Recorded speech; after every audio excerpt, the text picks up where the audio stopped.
सैयदा तैयबा ताहिरा हज़रत आयशा सिद्दीक़ा रदी अल्लाह ताला अन्हा कहती हैं हुजूर का ना सर मेरी गोद में है और आसमान पे तारे चमक रहे हैं तो मंजर बड़ा खूबसूरत बना हुआ है। कहती हैं मैंने पूछा या रसूल अल्लाह सल्लल्लाहु अलैहि वसल्लम ये आसमान के सितारों के बराबर भी किसी की नेकियां हैं?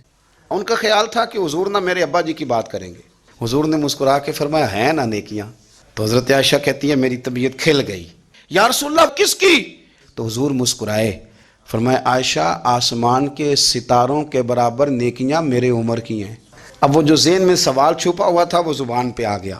कहा या रसूल अल्लाह सल्लल्लाहु अलैहि वसल्लम अगर आसमान के सितारों के बराबर उम्र की नेकियां तो अबू बकर सिद्दीक़ का क्या हाल है? तो अब हुजूर मुस्कुराए, फरमाया आयशा अबू बकर की ज़िंदगी की एक नेकी उम्र की सारी नेकियों से बढ़कर है। वो शारहीन ने बातें की हैं, वो कहते हैं ये जो हुजूर ने नेकी की बात की है तो ये गारे सौर वाली नेकी है।